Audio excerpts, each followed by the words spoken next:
Hello guys and welcome back to best car picks. നമ്മൾ ഇന്നത്തെ വീഡിയോയിൽ ഡിസ്കസ് ചെയ്യാൻ പോകുന്ന പുതിയ സ്കോഡ കൈലാക്കിൻ്റെ ഏറ്റവും വാല്യൂ ഫോർ മണി എന്ന് പറയാൻ പറ്റില്ലെങ്കിൽ പോലും അത്യാവശ്യം നല്ല ലോഡിങ്സ് ഉള്ളത് അല്ലെങ്കിൽ അത്യാവശ്യം നല്ല ഫീച്ചേഴ്സ് ഉള്ള ഒരു വേരിയൻറ്റിനെ പറ്റിയാണ്. ഇതാണ് സിഗ്നേച്ചർ പ്ലസ്. നമ്മൾ സിഗ്നേച്ചറും അതുപോലെ ക്ലാസിക് വേരിയൻറ്റും ഒക്കെ കണ്ടതാണ്, അതിനകത്ത് ഫീച്ചേഴ്സൊക്കെ നോക്കിയതാണ്. ഇതെന്ന് പറയുമ്പോൾ ഒരു സെക്കൻഡ് ടോപ്പ് വേരിയൻ്റ് ആണ്. സെക്കൻഡ് ടോപ്പ് വേരിയൻ്റ് ഒരു സ്റ്റാൻഡേർഡിൽ നോക്കുമ്പോൾ എന്തൊക്കെയാണ് ഇതിൻ്റെ അകത്ത് കിട്ടുന്നത് എന്ന് നമുക്ക് നോക്കാം. ആദ്യം തന്നെ ഫ്രണ്ട് പ്രൊഫൈലിലേക്ക് വരുമ്പോഴേക്കും ഒരു ഗ്ലോസി ബ്ലാക്ക് ഫിനിഷിലുള്ള ഗ്രില്ലാണ് കിട്ടുന്നത്. അതിൻ്റെ താഴെ നമുക്ക് സിൽവർ സ്കിഡ് പ്ലേറ്റ്സ് അവൈലബിൾ ആണ്. അതുപോലെ DRLs അതുപോലെ തന്നെ സൈഡ് ഇൻഡിക്കേറ്റേഴ്സ് എല്ലാം നമുക്ക് കിട്ടുന്നുണ്ട്. ആൻഡ് LED ഹെഡ് ലാംപ്സ് തന്നെയാണ് ഇതിനകത്ത് ബേസ് മോഡൽ പോലെ തന്നെ വരുന്നത്. സിഗ്നേച്ചർ പ്ലസിൻ്റെ ഒരു പ്രശ്നം എന്താണെന്ന് വെച്ചാൽ ടോപ്പ് എൻഡിൽ കിട്ടുന്ന പോലെ നമുക്ക് പ്രൊജക്ടർ ഹെഡ് ലാംപ്സ് കിട്ടുന്നില്ല എന്നുള്ളതാണ്. അത് വേണമെങ്കിൽ കൊടുക്കായിരുന്നു, കാരണം ഇതിപ്പം സെയിം ബേസ് മോഡൽ വരുന്ന അതേ ലൈറ്റിംഗ് സെറ്റപ്പ് തന്നെയാണ്. LED റിഫ്ലക്ടർ ബേസ്ഡ് ലൈറ്റാണ് ഇതിനകത്ത് കൊടുത്തിരിക്കുന്നത്. അതുപോലെ നമുക്ക് ടോപ്പ് എൻഡിൽ വരുന്ന പോലെ ഇതിൻ്റെ അകത്ത് കോർണറിംഗ് ഫംഗ്ഷനുള്ള LED ഫോഗ് ലാംപ്സും കൊടുത്തിട്ടില്ല. അത് ഹെഡ് ലാംപ്സിൻ്റെ അറയിൽ തന്നെയാണ് ഇവർ ടോപ്പ് എൻഡിൽ കൊടുത്തിരിക്കുന്നത്. നമ്മളങ്ങനെ എടുത്ത് കാണില്ല എന്നേ ഉള്ളൂ, താഴത്തെ പോർഷൻ അല്ല വരുന്നത്. ഇത് ബ്ലാക്ക് വണ്ടി ആയതുകൊണ്ട് എന്തായാലും ഇതിൻ്റെ ഒരു ഡിസൈൻ നമുക്ക് അത്യാവശ്യം നല്ല ഡാർക്ക് ആയിട്ടുണ്ട്.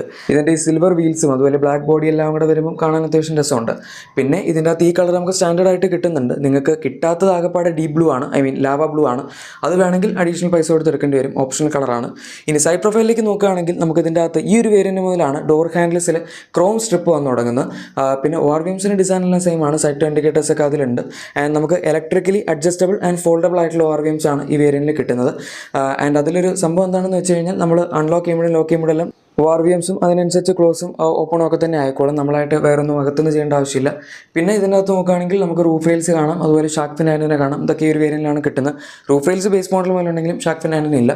ആൻഡ് അലോയ്സിൻ്റെ കേസ് അത് നമുക്ക് 16 ഇഞ്ച് അലോയ് വീൽസ് ആണ് വരുന്നത്. സിഗ്നേച്ചറിലും സിഗ്നേച്ചർ പ്ലസിലും സെയിം അലോയ്സ് തന്നെയാണ് കിട്ടുന്നത്. ടയർ സൈസും സെയിം ആണ്. 205 60 R16s ആണ് ടയർ സൈസ് വരുന്നത്. Tyre size actually base model പോലെ സെയിം ആണ്. ആകെപ്പാടെ ടോപ്പ് എൻഡിൽ മാത്രമേ ചെറിയ വ്യത്യാസമുള്ളൂ, അതും പ്രൊഫൈൽ മാത്രമാണ് വ്യത്യാസം. ആൻഡ് ടയർ സൈസ് ടോപ്പ് എൻഡിൽ നമുക്ക് ഇതിൻ്റെ തൊട്ട് മുകളിലത്തെ വേരിയൻറ്റ് എടുക്കുകയാണെങ്കിൽ 205 തന്നെയാണ്, ഷോർട്ട് 55 പ്രൊഫൈലും അതുപോലെ തന്നെ 17 ഇഞ്ച് വീൽസും ആണ് കിട്ടുന്നത്. ഇനി റിയർ പ്രൊഫൈലിലേക്ക് വരികയാണെങ്കിൽ ഇവിടെ നമുക്ക് സിൽവർ സ്കിഡ് പ്ലേറ്റ്സ് അതുപോലെ ബമ്പർ മൗണ്ടഡ് ആയിട്ടുള്ള റിഫ്ലക്റ്റേഴ്സ് ആയിക്കോട്ടെ, അതുപോലെ റിയർ പാർക്കിംഗ് സെൻസേഴ്സ് ആയിക്കോട്ടെ, അതെല്ലാം കിട്ടുന്നുണ്ട്. ആൻഡ് ടെയിൽ ലാംപ്സ് കണക്ട് ചെയ്ത് വരുന്ന ഒരു ബ്ലാക്ക് പോർഷൻ കിട്ടുന്നുണ്ട്. അതിൽ സ്കോഡയുടെ ലെറ്ററിങ്, അതുപോലെ നമ്മുടെ റിയർ വൈപ്പർ, ഡീഫോഗർ, വാഷർ തുടങ്ങിയ സാധനങ്ങളെല്ലാം ഉണ്ട്. ആൻഡ് റിയർ പാർക്കിംഗ് ക്യാമറയും നമുക്ക് ഈ ഒരു വേരിയൻറ്റിൽ അവൈലബിൾ ആണ്. ആകെപ്പാടെ ടോപ്പ് എൻഡ് വെച്ച് കമ്പയർ ചെയ്യുമ്പോൾ ഒരു വ്യത്യാസം എന്താണെന്ന് വെച്ച് കഴിഞ്ഞാൽ ഇതിനകത്ത് നമുക്ക് സൈഡ് ടേൺ ഇൻഡിക്കേറ്റേഴ്സും അതുപോലെ റിവേഴ്സ് ലൈറ്റും LED ആയിട്ടല്ല കിട്ടുന്നത്. അത് വേണമെങ്കിൽ ടോപ്പ് എൻഡ് തന്നെ എടുക്കേണ്ടി വരും. പക്ഷേ ഇതിൻ്റെ ടെയിൽ ലാംപ്സ് LED ആണ്. ബാക്കി സാധനങ്ങളൊക്കെ നമുക്ക് ബേസ് മോഡൽ മുതൽ തന്നെ ഈ സെയിം ടെയിൽ ലാംപ്സ് ആണ് കിട്ടുന്നത്. ആകെപ്പാടെ ടോപ്പ് എൻഡിൽ ആ ഒരു ചെറിയ ഡിഫറൻസ് വരുന്നുള്ളൂ. സോ ഇത്രയും കാര്യങ്ങളാണ് നമുക്ക് ഈ വാഹനത്തിൻ്റെ എക്സ്റ്റീരിയർ ഡിസൈനിൽ ഇപ്പോൾ പറയാൻ പറ്റുന്നത്. ഓവറോൾ നോക്കുന്ന സമയത്ത് എന്തായാലും എക്സ്റ്റീരിയറിൽ നമുക്ക് അത്യാവശ്യം നല്ല രീതിയിലുള്ള ഡീറ്റെയിലിംഗ് ഒക്കെ ഈ വാഹനത്തിൽ പറയാൻ പറ്റും. ടോപ്പ് എൻഡ് പോലെയൊക്കെ തന്നെയാണ്, ആകെപ്പാടെ അലോയ്സിൻ്റെ വ്യത്യാസം മാത്രമേ ഉള്ളൂ. എന്തായാലും ഇനി ഇതിൻ്റെ ഇൻറ്റീരിയറിൽ എന്തൊക്കെയാണ് വ്യത്യാസം വരുന്നത് എന്ന് നമുക്ക് നോക്കാം. ടോപ്പ് എൻഡ് വെച്ച് കമ്പയർ ചെയ്യുമ്പോൾ എന്തൊക്കെ ഫീച്ചേഴ്സാണ് ഇതിനകത്ത് മിസ്സിങ് എന്ന് നോക്കാം. ആദ്യം തന്നെ ഡാഷ്ബോർഡ് ലേഔട്ടിൽ നിന്ന് സ്റ്റാർട്ട് ചെയ്യുകയാണെങ്കിൽ നമുക്കിവിടെ ബേസ് മോഡലും അതിലൊന്നും കാണാത്ത പോലെ ഒരു വൈറ്റ് അല്ലെങ്കിൽ ഒരു കൈൻഡ് ഓഫ് ബേജ് പോലത്തെ ഫിനിഷാണ് ഇൻഫോടൈം സിസ്റ്റത്തിൻ്റെ ലെഫ്റ്റ് സൈഡിലായിട്ട് അവർ കൊടുത്തിരിക്കുന്നത്. അത് ബേസ് മോഡലൊന്നും ഇല്ലാത്ത ഒരു ഫിനിഷാണ്. ആൻഡ് നമുക്കത് മൊത്തം ഇങ്ങനെ ത്രോട്ട് റൺ ചെയ്യുന്ന കാണാം. ഡ്രൈവർ സൈഡ് സ്റ്റിയറിങ്ങിൻ്റെ റൈറ്റ് സൈഡിലും ആ ഒരു ഫിനിഷ് കൊടുത്തിട്ടുണ്ട്. ബേസ് മോഡൽ നമുക്കത് പ്ലെയിൻ ആണ്, അവിടെ ഈ ഒരു മാറ്റ് ബ്ലാക്ക് ഫിനിഷ് തന്നെയാണ് കിട്ടുന്നത്. നടുവിൽ കിട്ടുന്ന ആ ഫിനിഷ് ബേസ് മോഡലും ഉണ്ട് എന്നുള്ളൊരു സംഭവം മാത്രമേ ഉള്ളൂ. പക്ഷേ കാണാൻ എന്തായാലും ഇത് നല്ല പ്രീമിയം ആയിട്ടുള്ളൊരു ക്യാബിനാണ്. നമുക്ക് ബേസ് മോഡൽ അല്ലെങ്കിൽ സെക്കൻഡ് ബേസ് എടുത്താൽ പോലും ഇത്രയും നല്ലൊരു ക്വാളിറ്റി അല്ലെങ്കിൽ ആ ഒരു ഫിറ്റ് ആൻഡ് ഫിനിഷ് കിട്ടില്ല. ഫിറ്റ് ആൻഡ് ഫിനിഷ് മീൻസ് ആ ഒരു എലമെൻ്റ് ഒക്കെ അതിനകത്ത് മിസ്സിംഗ് ആണ്. ക്വാളിറ്റി ഫിറ്റ് ആൻഡ് ഫിനിഷ് ഒക്കെ ഓൾമോസ്റ്റ് സെയിം തന്നെയായിരിക്കും. പിന്നെ സ്റ്റിയറിംഗ് വീൽ നോക്കുകയാണെങ്കിൽ അവിടെ നമുക്ക് വ്യത്യാസം കാണാം. ഈ ഒരു വേരിയൻറ്റിലേക്ക് വരുമ്പം സംഭവം ഫ്ലാറ്റ് ബോട്ടം ഒന്നും അല്ലെങ്കിലും 2 സ്പോക്ക് സ്റ്റിയറിംഗ് തന്നെയാണ്. ആൻഡ് അതിൻ്റെ അകത്ത് ക്രൂസ് കൺട്രോൾ, അതുപോലെ നമുക്ക് സ്ക്രോളർ, ക്രോം വീൽ അങ്ങനത്തെ സാധനങ്ങളൊക്കെ കിട്ടുന്നുണ്ട്. സ്റ്റിയറിംഗ് മൗണ്ടഡ് കൺട്രോൾസിൻ്റെ കൂടെ തന്നെ ക്രൂസ് കൺട്രോളിൻ്റെ ഓപ്ഷനും നമുക്ക് ഈ ഒരു വാഹനത്തിൽ അവൈലബിൾ ആണ്. അത് സെക്കൻഡ് ബേസ് മുതൽ ഒരു ക്രൂസ് കൺട്രോൾ കൊടുക്കുന്നുണ്ട് ആക്ച്വലി. പിന്നെ ഇതിനകത്ത് വ്യത്യാസം വരുന്ന ഇൻസ്ട്രുമെൻ്റ് ക്ലസ്റ്ററിൻ്റെ കേസിലാണ്. താഴത്തുള്ള 2 വേരിയൻസിലും സെമി ഡിജിറ്റൽ ആയിരുന്നെങ്കിൽ ഈ വേരിയൻറ്റിലേക്ക് വരുമ്പോൾ തൊട്ട് നമുക്ക് ഫുള്ളി ഡിജിറ്റൽ ആയിട്ടുള്ള 8 ഇഞ്ചസിൻ്റെ ഇൻസ്ട്രുമെൻ്റ് ക്ലസ്റ്റർ ആണ് കിട്ടുന്നത്. ടോപ്പ് എൻഡിലും സെയിം ക്ലസ്റ്റർ തന്നെയാണുള്ളത്. സോ ആ സംഭവം തന്നെ നമുക്ക് ഇവിടെയും കിട്ടുന്നുണ്ട്. ആൻഡ് ORVMs നമ്മുടെ ORVMs കൺട്രോൾ ചെയ്യാനുള്ള സംഭവങ്ങളെല്ലാം ഡോർ പാഡ്സിലുണ്ട്. ഇലക്ട്രിക്കലി അഡ്ജസ്റ്റും അതുപോലെ ഫോൾഡും ചെയ്യാൻ പറ്റും. 4 പവർ വിൻഡോസിൻ്റെ കൺട്രോൾ, പവർ വിൻഡോ ലോക്ക് ചെയ്യാനുള്ള കൺട്രോൾ, അതുപോലെ ഇൻസൈഡ് ഡോർ ഹാൻഡിൽസ് ക്രോമിലാണ് വരുന്നത്. ആൻഡ് നമുക്ക് അവിടെ ചെറിയൊരു ഫാബ്രിക് പോലത്തെ അപ്പോൾസ്റ്ററിയും ഡോർ പാഡ്സിലായിട്ട് കൊടുത്തിട്ടുണ്ട്. ഇതൊക്കെയാണ് ഈ ഒരു സൈഡിൽ പറയാൻ പറ്റുന്ന കാര്യങ്ങൾ. ഇനി അടുത്തതായി ഈ വാഹനത്തിൻ്റെ സെൻറ്റർ കൺസോൾ ഏരിയയിലേക്ക് വരികയാണെങ്കിൽ അവിടെ നമുക്ക് അത്യാവശ്യം നല്ല പ്രീമിയം ആയിട്ടുള്ള ഫിനിഷ് തന്നെയാണ് കിട്ടുന്നത്. അതായത് ടോപ്പ് എൻഡിൽ വരുന്ന അതേ 10.25 ഇഞ്ചസിൻ്റെ ടച്ച് സ്ക്രീൻ ഇൻഫോർടൈം സിസ്റ്റം ആണ് സ്കോഡ ഈ വേരിയൻറ്റിൽ കൊടുത്തിരിക്കുന്നത്. താഴത്തെ AC വെൻസിന് ചുറ്റും നമുക്കൊരു സിൽവർ പോലത്തെ സറൗണ്ടിങ് വരുന്നുണ്ട്. ബേസ് മോഡൽ മിസ്സിംഗ് ആണ്. അതുപോലെ താഴത്തേക്ക് വരുമ്പോഴേക്കും ഓട്ടോ AC ഇതിനകത്ത് അവൈലബിൾ ആണ്. ഓട്ടോ AC വന്നു തുടങ്ങുന്ന വേരിയൻറ്റ് സിഗ്നേച്ചർ പ്ലസ് ആണ്. താഴത്തെ 2 അതില്ല. അതുപോലെ തന്നെ താഴത്തേക്ക് നോക്കുമ്പോൾ നമുക്കൊരു സ്റ്റോറേജ് സ്പേസ് ഉണ്ട്. വയർലെസ് ചാർജർ ഈ വേരിയൻറ്റിൽ അവൈലബിൾ അല്ല. പക്ഷേ നമുക്ക് പുഷ് ബട്ടൺ സ്റ്റാർട്ട് ഈ ഒരു വേരിയൻറ്റ് മുതൽ എന്തായാലും അവൈലബിൾ ആയിരിക്കും. KC KESSY ഓർ KESSY എന്നാണ് സ്കോഡയുടെ പുഷ് ബട്ടൺ സ്റ്റാർട്ടിന് അവർ പറയുന്നത്. ആൻഡ് നമുക്ക് ഇതിൻ്റെ അകത്ത് ഫ്രണ്ടിൽ ആംറസ്റ്റ് കിട്ടുന്നുണ്ട്. അതുപോലെ സീറ്റ്സ് ആണെങ്കിലും ഫാബ്രിക് ഫിനിഷിലാണ് വരുന്നത്, പക്ഷെ എന്നാലും സീറ്റ്സ് ഡ്യുവൽ ടോൺ ഫിനിഷിലാണ് കിട്ടുന്നത്. ഇതിന് തൊട്ട് താഴത്തെ വേരിയൻറ്റിൽ സീറ്റ്സിനെ ഡിസൈൻ ചെയ്യുകയാണെങ്കിലും അതിൽ ഉപയോഗിച്ചിരിക്കുന്ന പാറ്റേൺ, അതായത് മെറ്റീരിയൽ മീൻസ് കളർ കോമ്പിനേഷനിൽ ചെറിയ വ്യത്യാസമുണ്ട്.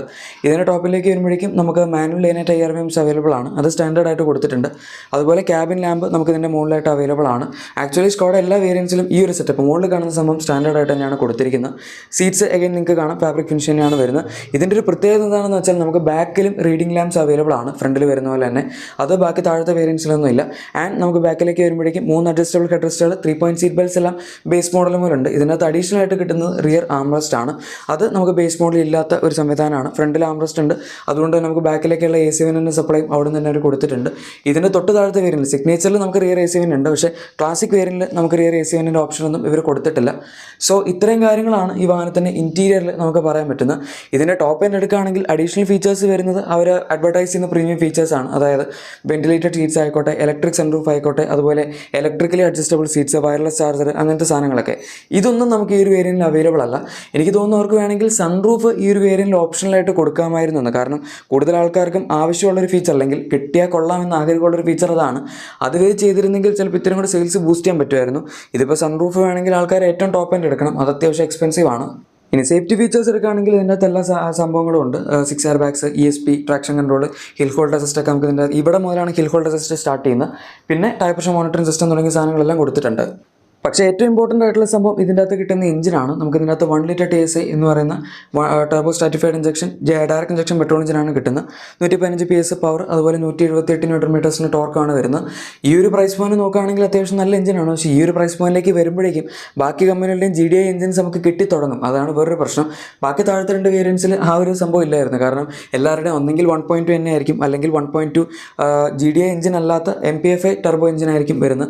അങ്ങനെയൊക്കെ ഉണ്ട്. പക്ഷേ എന്തായാലും ഈ വണ്ടിയിൽ നമുക്ക് ബേസ് മോഡൽ മുതൽ TSI എഞ്ചിൻ നമ്മുടെ സ്കോഡ തരുന്നുണ്ട്. പിന്നെ ഇതിൻ്റെ അകത്ത് നമുക്ക് 6 സ്പീഡ് ടോക്കൺ കൺവേർട്ടർ ഓട്ടോമാറ്റിക്കും അതുപോലെ 6 സ്പീഡ് മാനുവൽ ട്രാൻസ്മിഷനും അവൈലബിൾ ആണ്. ആകപ്പാടെ ബേസ് മോഡൽ മാത്രം ഓട്ടോമാറ്റിക് ഇല്ലാത്തുള്ളൂ, ബാക്കി എല്ലാത്തിലും ഓട്ടോമാറ്റിക് ഉണ്ട്. ഇനി ഏറ്റവും ഇമ്പോർട്ടൻ്റ് ആയിട്ടുള്ള ആസ്പെക്ട് പ്രൈസിങ്ങിലേക്ക് വരികയാണെങ്കിൽ ഇവിടെ ഇതിൻ്റെ സ്റ്റാർട്ടിംഗ് പ്രൈസ് വരുന്നത് 11.4 lakhs ആണ്. ആൻഡ് ഓട്ടോമാറ്റിക്കിലേക്ക് വരുമ്പോഴേക്കും നമുക്ക് 12.4 lakhs ആണ് ഇതിൻ്റെ പ്രൈസ് വന്നിരിക്കുന്നത്. ഓൺ റോഡ് പ്രൈസ് കേരളത്തിൽ നോക്കാനാണെങ്കിൽ ഏകദേശം 13.8 ആണ് സിഗ്നേച്ചർ പ്ലസിൻ്റെ മാനുവൽ ഓൺ റോഡ് വരുന്നത്. ഓട്ടോമാറ്റിക് ആണെങ്കിൽ ഓൾമോസ്റ്റ് 15 lakhs അടുത്ത് വരും ഓൺ റോഡ് പ്രൈസ്. സോ ഇതാണ് പ്രൈസിങ്. എന്തായാലും ഈ ഒരു വേരിയൻ്റ് ആയിരിക്കും മിക്ക ആൾക്കാരും, ഇതും പിന്നെ സിഗ്നേച്ചർ ആയിരിക്കും കൂടുതൽ ആൾക്കാർ ചൂസ് ചെയ്യുന്നത്. കാരണം ആവശ്യമുള്ള ഫീച്ചേഴ്സ് എല്ലാം നമുക്ക് അതിൻ്റെ അകത്ത് കിട്ടുന്നുണ്ട്. ബാക്കി വേരിയൻസ് ഒക്കെ ഇതിൻ്റെ തൊട്ട് മുകളിലത്തെ വേരിയൻറ്റ് കുറച്ചധികം എക്സ്പെൻസീവ് ആണ്. ഏകദേശം 2 ലക്ഷം രൂപയുടെ അടുത്ത് നമുക്ക് അതിന് കൂടുതൽ വരുന്നുണ്ട്. ഓൺ റോഡ് വരുമ്പോഴേക്കും 2 ലക്ഷത്തിന് മുകളിൽ അതിൻ്റെ പ്രൈസ് ഡിഫറൻസ് വരും. അതുകൊണ്ട് തന്നെ എനിക്ക് പറയാനുള്ളത്, നിങ്ങൾക്കിപ്പോൾ സൺറൂഫ് അങ്ങനെ അഡീഷണൽ സാധനങ്ങളൊന്നും വേണ്ട, ഇതിൽ തന്നെ തൃപ്തിപ്പെടാൻ പറ്റുമെങ്കിൽ തീർച്ചയായും നല്ലൊരു വേരിയൻ്റ് തന്നെയാണ്. ഈ പ്രൈസ് പോയിന്റിൽ കിട്ടുന്ന ബാക്കി വണ്ടികൾ എടുക്കുകയാണെങ്കിലും ഏകദേശം ഇത്രയൊക്കെ തന്നെ ഫീച്ചേഴ്സാണ് നമുക്ക് അതിൻ്റെ അകത്ത് കിട്ടുന്നത്. പിന്നെ ഇതിനകത്ത് കുറച്ച് അഡീഷണൽ ഫീച്ചേഴ്സ് സ്കോഡ മാർക്കറ്റ് ചെയ്യുന്ന പോലത്തെ ഫീച്ചേഴ്സൊന്നും ഇല്ല എന്നുള്ളൊരു പ്രശ്നം മാത്രമേ ഉള്ളൂ. എന്തായാലും ഈ സ്കോഡയുടെ വാഹനങ്ങളുടെ വേരിയൻസിനെ പറ്റി, ഇതിൻ്റെ വേരിയൻസിനെ പറ്റിയുള്ള നിങ്ങളുടെ അഭിപ്രായം തീർച്ചയായും താഴെ കമൻസിൽ പറയാം. ഞാനിപ്പം എല്ലാ വേരിയൻസിനും കവർ ചെയ്തിട്ടുണ്ട്. ഈ വീഡിയോ ഇഷ്ടപ്പെട്ടെങ്കിൽ ഉറപ്പായും ലൈക്കും സബ്സ്ക്രൈബും ഷെയറും കൂടെ ചെയ്തേക്കാം. നമുക്ക് മറ്റൊരു വീഡിയോയിൽ കാണാം. Thank you for watching and good bye.